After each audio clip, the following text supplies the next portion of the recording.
Harder, better, faster, stronger.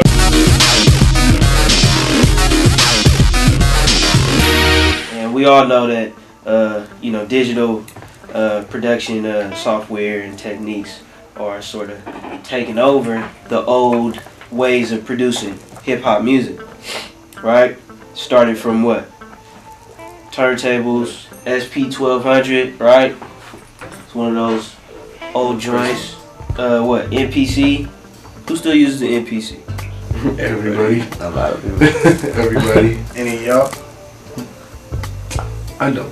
I mean, a lot of people still say it's one of the single greatest music sequencers of all time. So anyone who was making music, especially before like computers, really caught up, like that's what a lot of people are using. But it's just a small screen, like that pisses me off, honestly. Like I use an ASR 88. And the version of an MPC was an ASR X.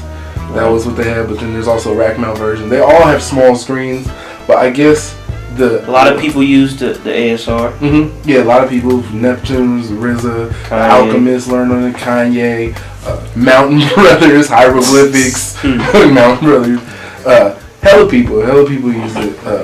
Once you get your workflow up, it's real easy. You could be punching buttons in your sleep, knowing how many clicks it takes to get to a certain function, all that. And so basically another instrument. You gotta know the keys to get what you want. Fair enough. Programs like GarageBand and Fruity Loops, and they try to lump Reason in there with Fruity Loops and GarageBand. I don't think you can do that. I don't think that's fair. Do you guys agree? I'm not sure. I don't think so. Yeah.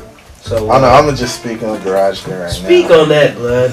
Explain your beats. But wait, before I first got on GarageBand, I didn't know about Fruity Loops or Reason, so I thought it was like the tightest thing ever. So I was making my beats on there, and I thought it was like full quality and all that, and it was hella tight and stuff. And then I let o.a.k hear it at Youth Radio. He was like, "This is cool, check this out," and he showed me Reason.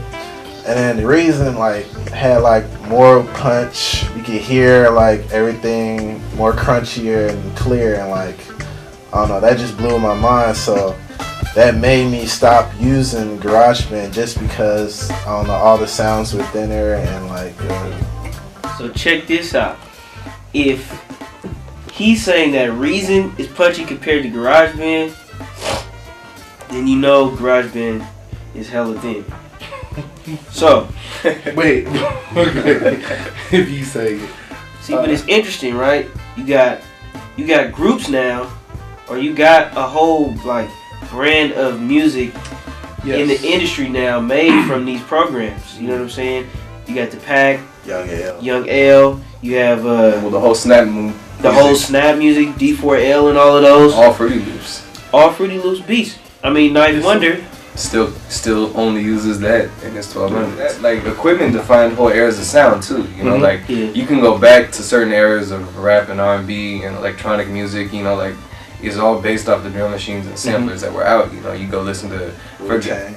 Wu-Tang. I mean, all that. They down sampled the quality of their drums and samples so that they could get more sampling time. Or the loops would be 2 beat loops, 4 beat loops, because that was all they had to work with. And people I think what happens is people grow accustomed to a certain aesthetic. I talked to one of my homeboys back he's a jazz head, and he was talking about, he loves remastered versions of jazz on CDs and stuff like that, because he was like, man, this is the quality what we wanted to hear. But then when you have a hip hop head who's digging through records, you want the crackle, you want the analog, sound. And so it's all aesthetic. Harder, better, faster, stronger.